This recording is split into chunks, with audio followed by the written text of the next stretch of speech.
Hello, welcome. This is English with Daddy Mike. It is going to be a comprehensive program of English education that will address all the typologies of the English language, beginning with grammar, vocabulary, phonology, public speaking, pidgin English translation, and other aspects of the noble language. It will prove to be really engaging, as I will be involving you from time to time on live broadcasts, group sessions, chats, and so on. What is our goal? Our goal here is to authenticate the fact that the English language, yes, granted, is a very difficult lingua franca, but we can speak it right. That does not mean speaking English without making mistakes, for no one is above mistakes. If we think that we can speak English without mistakes, that in itself is a mistake. On a public toilet was written the graffiti, "No one is above mistakes." And then an unruly toilet user who came to use the facility decided to respond to that. Speak for your slave.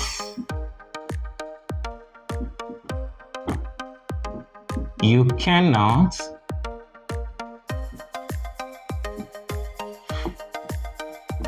speaks for all. Do you see the many mistakes here? He claims that he makes no mistakes, but look at what he wrote. 1, your slave. 2, cannot is wrongly written, and then he uses speaks. 3 mistakes at least. You cannot speak for all. Okay, 3 mistakes at least in 2 sentences. What's the point? No one is above mistakes. So please recognize that I also make mistakes when I speak, when I write. I make mistakes in grammar, I make mistakes in pronunciation, I make mistakes in my choice of vocabulary items. But perhaps the difference is that when I make a mistake, I can conveniently correct myself. How is that possible? When we pay attention to the principles of English, we can reduce, though not eliminate, our mistakes. During this program, from time to time, we will evaluate the principles of English and practical structural examples of how expressions can be used correctly. We will begin with grammar today. And by the way, our method of presentation will be OBJ format, the OBJ format, questions and answers. So questions will be asked and you will have 4 options to choose from, exactly the way we see this in the exam hall. Let me say, lest I forget, that we will be sweeping English from the intermediate level to the A level. That is the senior certificate examination, the general certificate examination, GC, NECO, the unified tertiary matriculation examination, UTME, scholastic aptitude test, SAT, a test of English as a foreign language, TOEFL, the graduate record examination, GRE, the graduate management admission test, GMAT, the international English language testing system, IELTS, and much later on, literature in English at the Cambridge A level. So now let's begin with grammar. Grammar. Say general grammatical principles. General principles of grammar.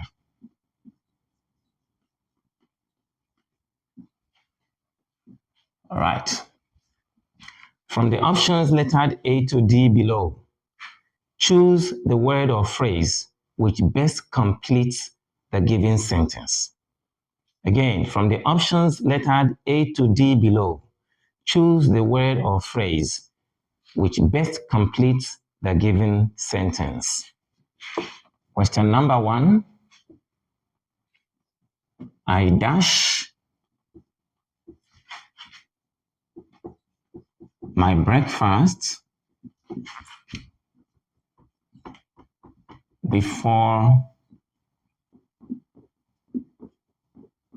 visitors arrived.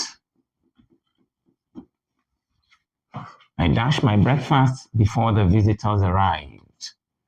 Which of them is the correct answer? I had had, I have had, or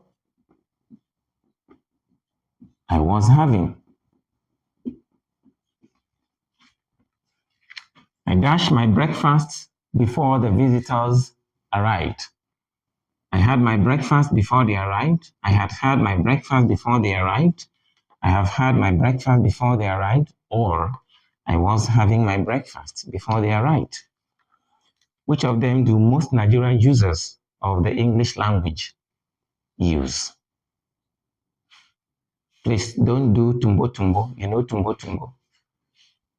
A lot of people do tumbo tumbo in the exam hall. Tumbo tumbo last kalabati tialabakun. That can put you in serious trouble. Take your time, check. 30 seconds.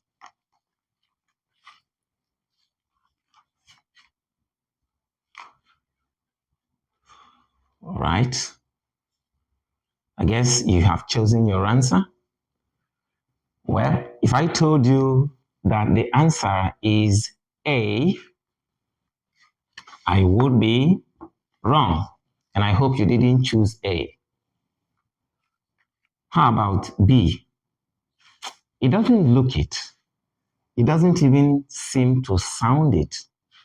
And yet, that's the correct option. Why? Where we say, for example, I had my breakfast early today. It's a simple sentence. I had my breakfast early today, for example, is a simple sentence. And so it uses the simple lexical verb had. Perfect. But had, why would that be correct? Well, don't be deceived. The first verb, had, is not the same as the second had. This had is an anomalous auxiliary verb.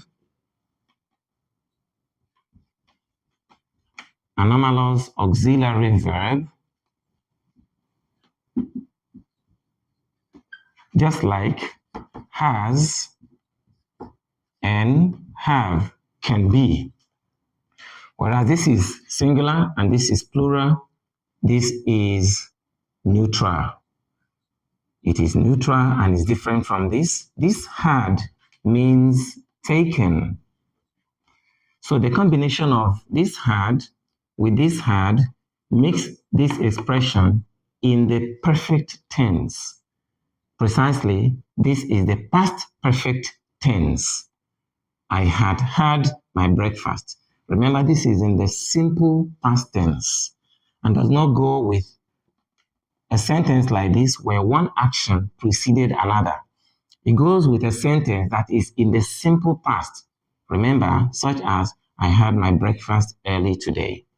What is the problem with have had? Well, it is in the present perfect. That shows what I have done right now. But I said before the visitors arrived, which is in the past. So this is not in congruence with this structure because of the use of the past tense verb arrived. How about was having? Well, if we say I was having my breakfast when the visitors arrived, I was having my breakfast when the visitors arrived, that is correct. In other words, two actions in the past overlapped. While I was having my breakfast, the visitors arrived. Very perfect. Perfect. Let's summarizes. I had my breakfast early this morning is correct, but I had my breakfast before the visitors arrived is wrong. I had my breakfast, which means I had taken my breakfast before the visitors arrived, is the correct form. Even though most people would neglect this because they think that this had and this had are the same, meaning that they think that this expression is tautological, whereas it is not. In fact, that is the correct option. Have had would be appropriate if it were in the present. For example, I have had my breakfast already. Sorry, I'm full. I can't eat anything else. I have had my breakfast, for example. If you must use this, then I was having my breakfast when something happened. That is, two things happened in the past, one of which was that I was having my breakfast. So the correct option is B.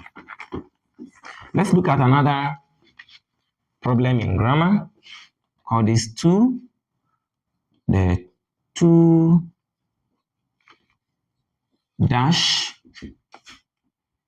at the mechanics. Please don't let this confuse you. It's correct, which means at the mechanics place. Just as we can say, I am going to my uncle's, uncle apostrophe S, which means my uncle's place. So it is not compulsory to say at the mechanics place. We can say at the mechanics, but make sure that there is the apostrophe and the S accompanying it. All right, so choose from these options. The two boys' car is, or the two boys' cars is, or the two boys' cars are, D, the two boys'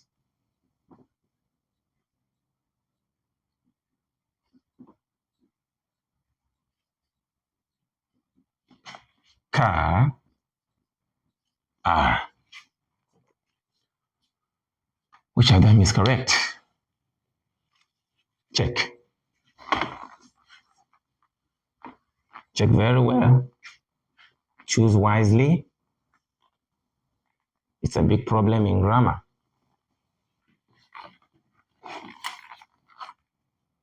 Which of them is correct? So, which option here is correct? The two dash at the mechanics. Two boy apostrophe S car is. Two boys apostrophe car is. Two boy apostrophe S cars are. Or two boys apostrophe car are. Choose one. Which is correct?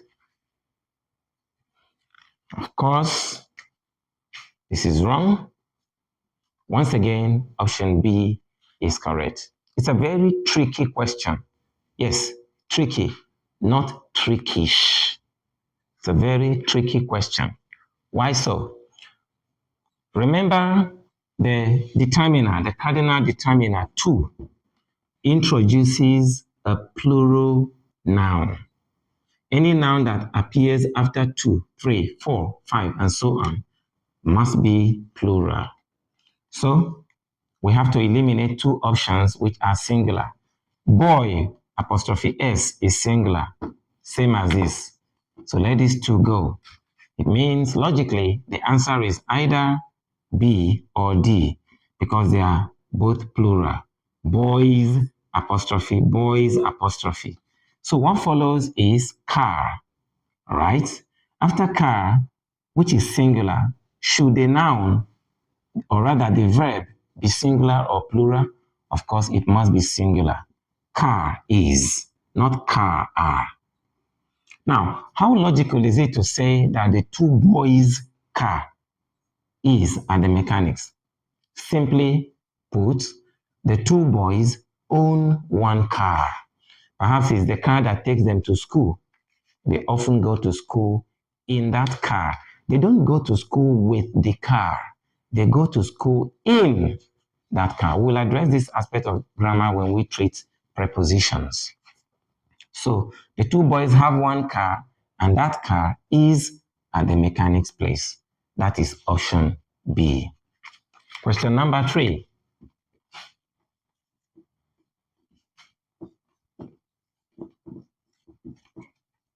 If you dash me yesterday, you dash pity me. If you dash me yesterday, you dash pity me. Option A. If you see slash would, B, C, will, C, saw, will, D, saw, would. So, which of this is correct? If you dash me yesterday, you dash pity me. If you see me yesterday, you would pity me. If you see me yesterday, you will pity me. If you saw me yesterday, you will pity me. If you saw me yesterday, you would pity me. Be very careful when you treat a double gap question.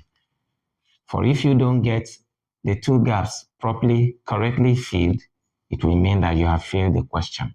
So what goes there? Let's see. What goes there now? I know many people have chosen C, or rather B. It's very common. Oh boy, I suffered yesterday. If you see me yesterday, you will pity me. That is a beautiful mistake, a very beautiful mistake. For literature students, that figure of speech is called oxymoron. Oxymoron. So, if you choose this, you failed successfully. Another oxymoron, by the way. So, what's the correct option? Of course, it is D. It looks strange, but did you not say yesterday? Is that in the past or the present? Of course, yesterday is in the past. Therefore, C, which is in the present, should be eliminated as it is eliminated here. We are left with saw and this. Now, if the first verb here is saw, which is in the past, why should this one be in the present? It must be also in the past.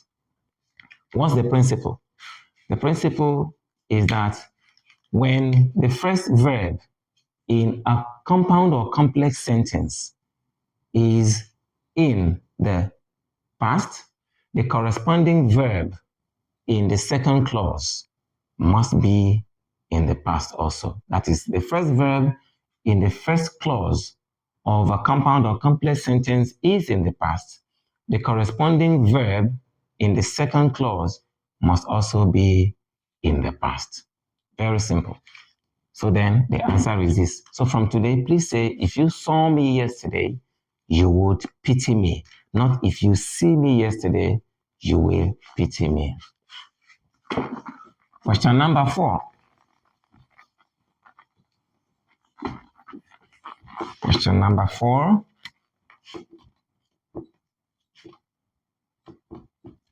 I am very happy.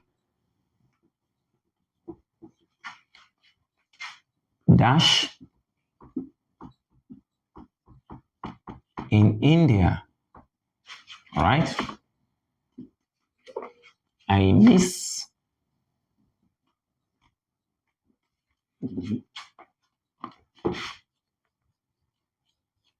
being there. I am very happy. Dash in India. Full stop. I miss being there. A. To live B, living. C,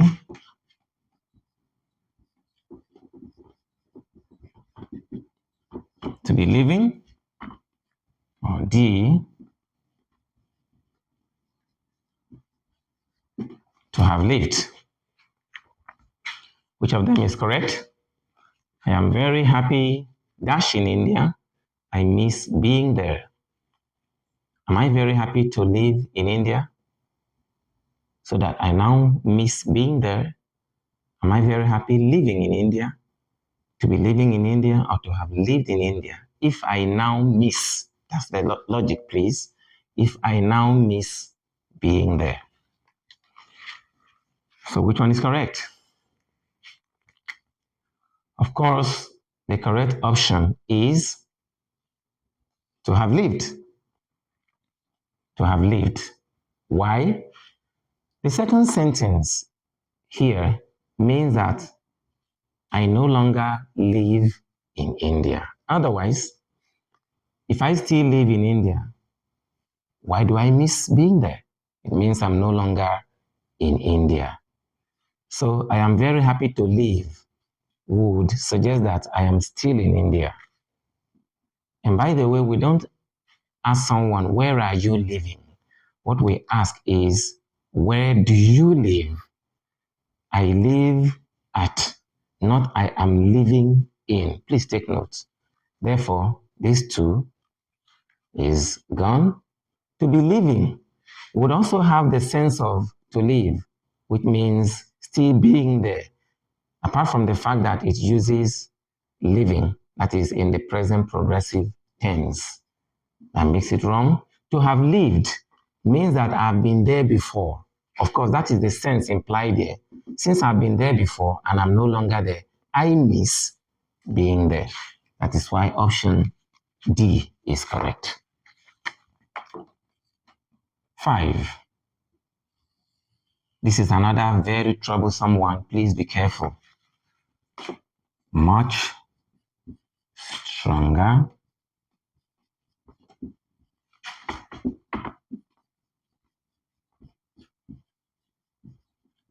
than yours. Option A. This pair of batteries is, right? B. These pairs of batteries are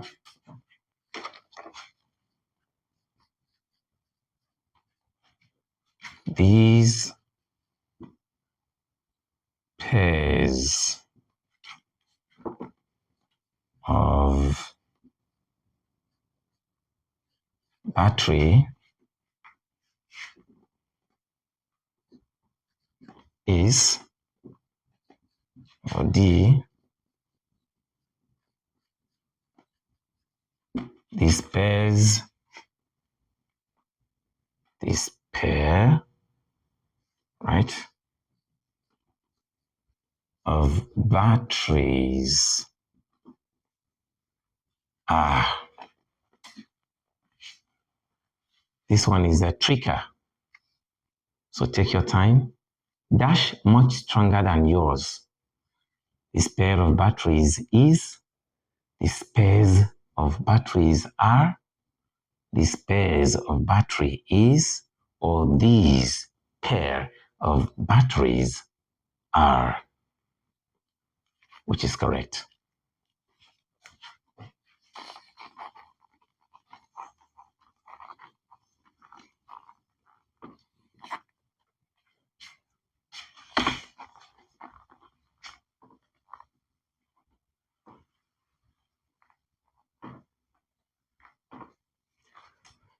Are we good to go? I guess so. So what's the correct option? Check if you got it right. The answer is A. A is the correct option. Why? This determiner or demonstrative pronoun is singular. This, that, singular. These, those, plural.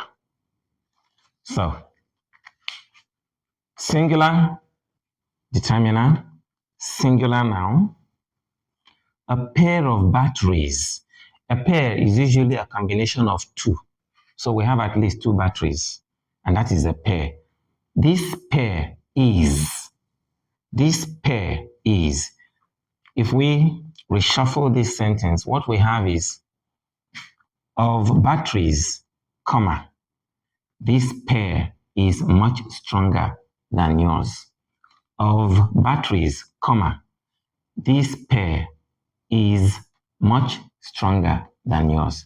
But the sentence appears to be upward because many people don't use it and it doesn't sound grammatical. Really, it's correct. This pair of batteries is. What's the problem with this? This is singular, this is plural. They can't go together. So that nullifies everything there. This is plural and this is plural. So why is C wrong? Because of battery. These pairs means that there are at least 4 batteries. These pairs. Remember that this pair means that there are 2 batteries here. So these pairs would mean there are at least 4 batteries. And yet, what we find here is battery. So it negates this. This is plural and this is singular. So they are contrasting. That's wrong. That is why this option is correct. Did you get it right? Did you score this right? How many have you scored right out of 5 so far? Keep trying. Question number 6. This one has 2 children. Just dash that all is well. A. Rest assured. B. Rest assured. C. Be rest assure, or D. Be rest assured. That's the first child.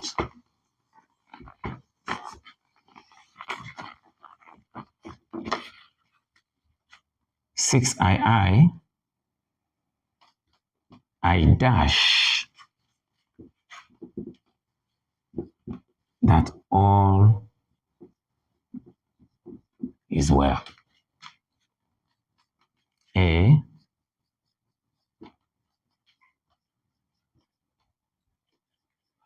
Most of the options are the same.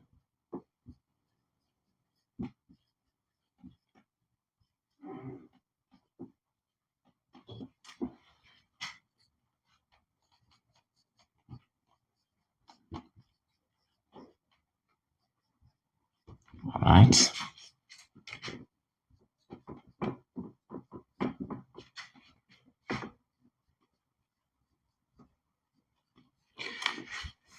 Which one is correct? Hope you are not doing tumbo tumbo. Remember, it always puts us in trouble. Which one is correct? Which one do you hear most Nigerians use? Let me give you Expo 2024. Avoid the one that most Nigerians use. Hey, hey. Avoid the one that most Nigerians use. Okay, let's go, shall we? In figure I, the option is rest assured. It shock you? In figure II, the option is rest assured too. Right? Very interesting. Most Nigerians often say, be rest assured. This one, D, which is wrong. And they say, I am rest assured. They say, calm down. Be rest assured that all is well. Or, I'm not troubled. I am rest assured that all is well. No. So from today, please use rest assured in both cases. Why? Rest assured means relax, convinced. So just relax, convinced that all is well. Just rest, assured that all is well. Put that here too. I relax. Why? Because I am convinced that all is well. Or do you say, I am relaxed? I am relaxed, convinced that all is well. Or here, do you say, I relaxed? Or I am relaxed that all is well? No. I relax because I am convinced that all is well. Rest assured that all is well. Option A, option A. Did you get one or both of them correct? I hope so. All right. You can rewind this and look at the question again so that even when you are roused from sleep, you should be able to get this right henceforth. Question 7 is much more problematic than question 6. If you fail question 7, please don't chastise yourself. Just learn from that and move on. Go and sin no more because your sins have been forgiven. It is dash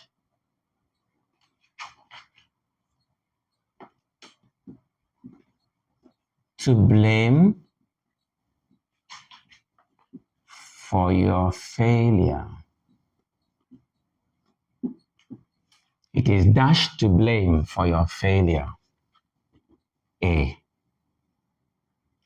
It is me who am. B. It is I who is. C. It is I who am. Or D. It is me who is. It appears very simple, but that's a trap. Which one do most users of the English language in this part of the world use? I'm sorry, please forgive me. It is dash who dash to blame for your failure. It is me who am to blame. It is I who is to blame. It is I who am to blame. It is me who is to blame for your failure. This one is JAM standard, UTME standard. It's a very typical question when it comes to the Unified Tertiary Matriculation Examination. So, prospective UTME candidates, not JAM candidates. Prospective UTME candidates, please take note. Which one is correct?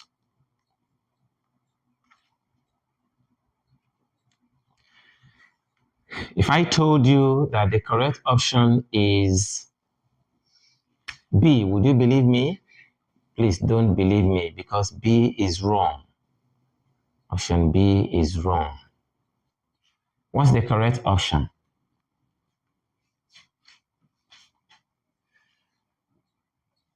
D, right? Also wrong. I'm sorry. So we have to choose between A and C. And I go here. I go C. Which one did you choose? Sorry if you failed it, but learn from this. The answer is this.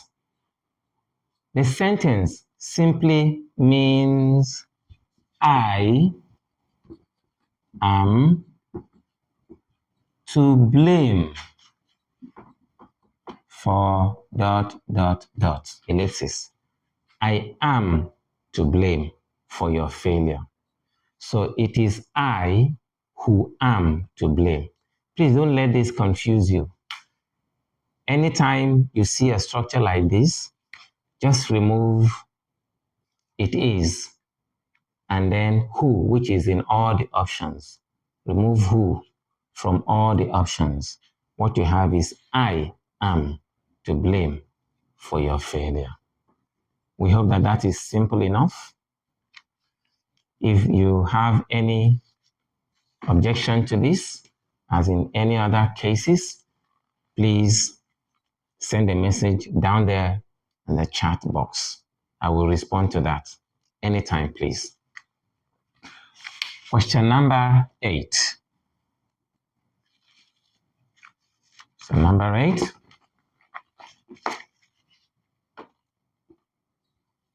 Dash, semicolon. Who is older? Who is older? A, you or me. B, you and I. C, you and me. D, you or I. So which one is correct? Dash, semicolon, who is older? You or me, who is older? You and I, who is older? You and me, who is older? You or I, who is older? Which one do most Nigerian users of the English language use? Which one do you prefer? This too is SSC UTME standard. As we progress, we go to SAT, GMAT, TOEFL, and the rest in those cadres. All right. Wow. Did you choose option D? Did you choose D? If you did, congratulations. So the answer is option D.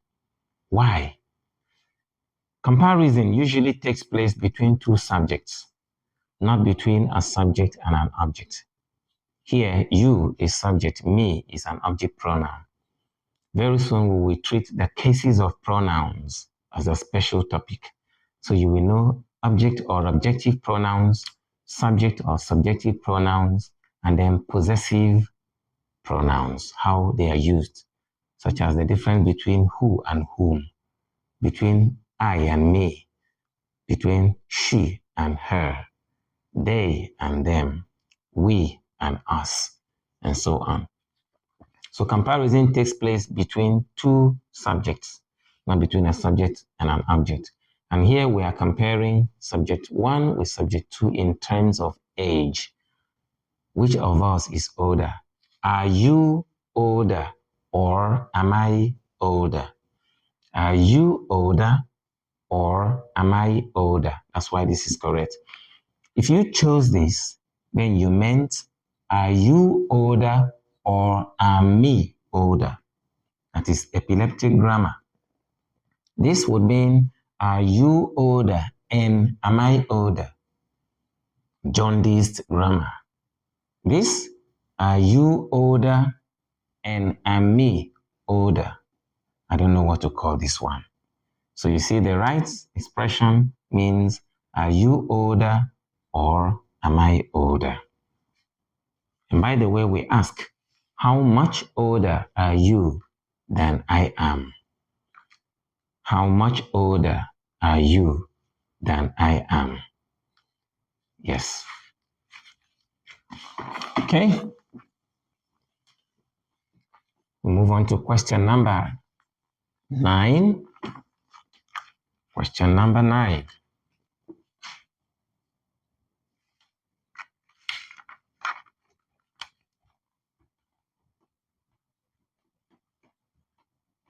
We arrived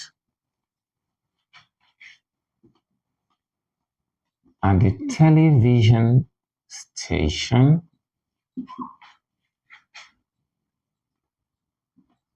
when the news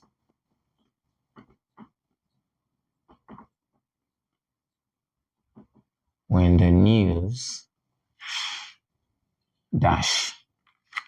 We arrived at the television station when the news dash. Option A, when the news had been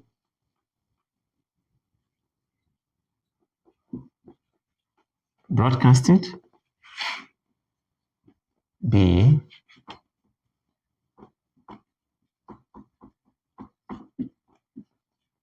was being broadcast. C,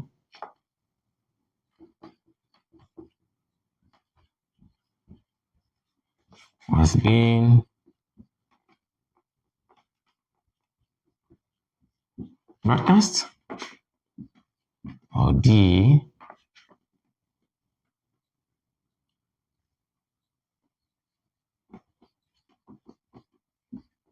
had been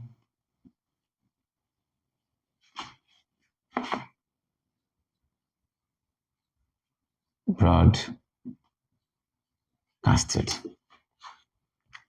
We arrived at the television station when the news dash had been broadcasted, was being broadcast, was being broadcast, or had been broadcasted. Which of them is correct? While you contemplate that, let us take question number 10.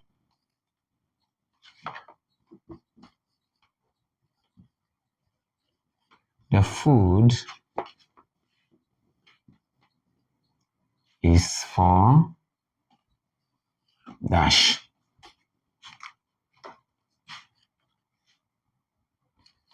A, her and me.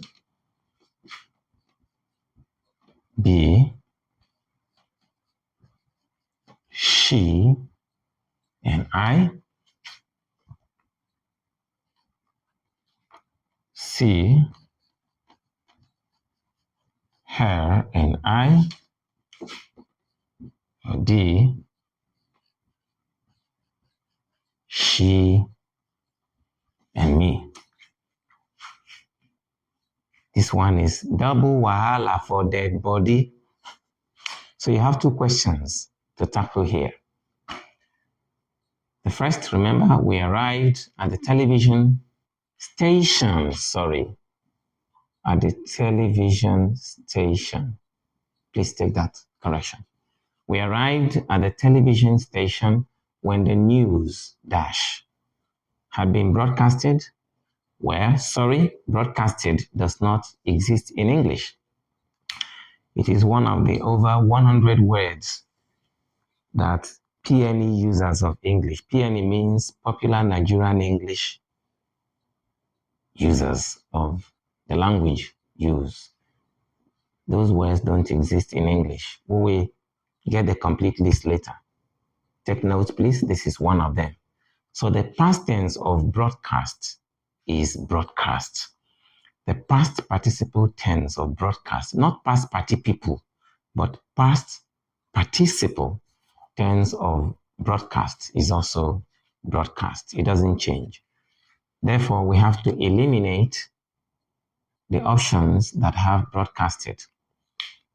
We're left with B and C. What's the problem with this? Well, we say was being,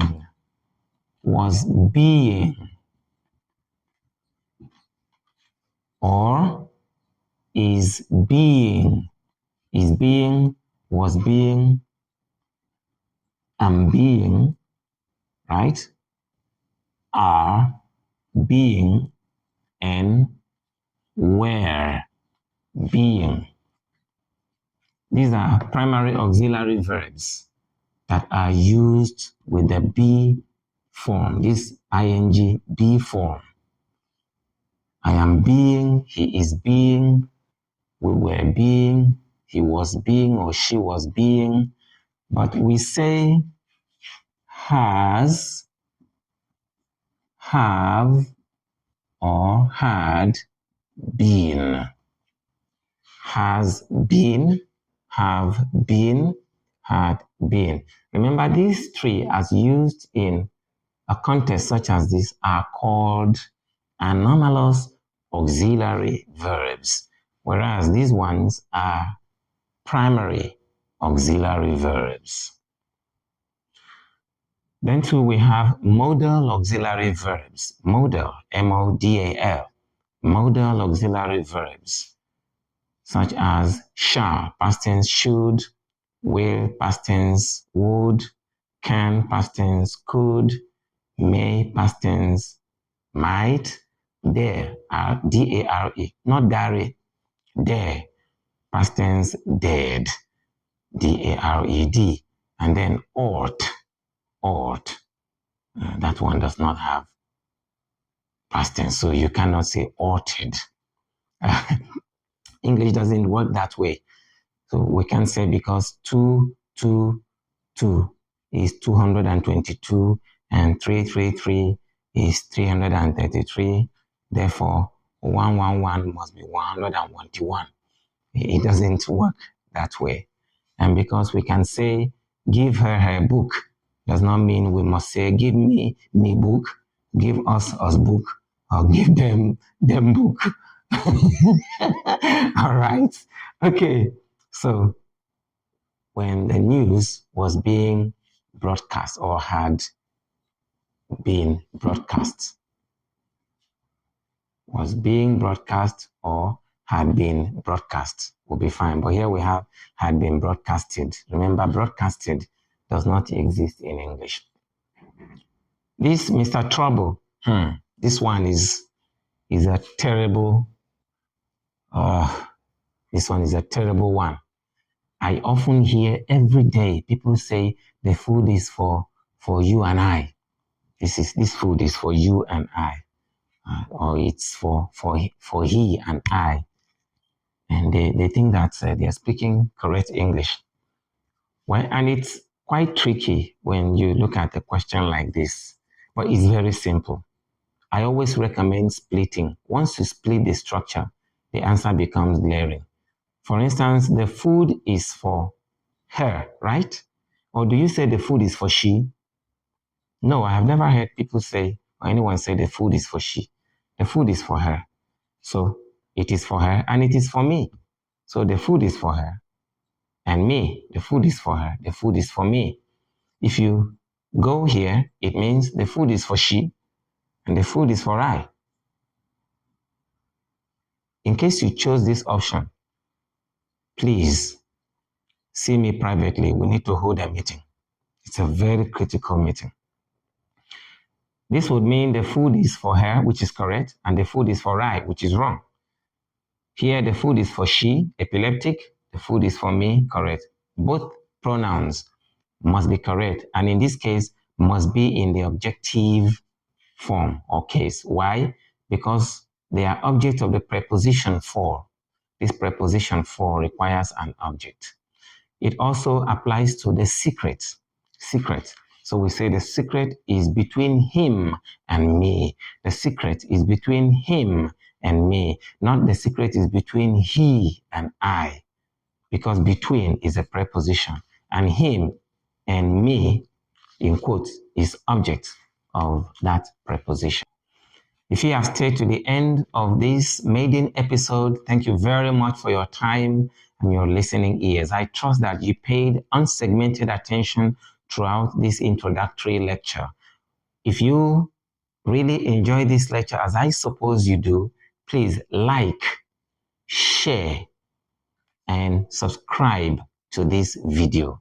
See you in our next class when we will treat questions 11 to perhaps 20 of more critical aspects of the English language. Daddy Mike.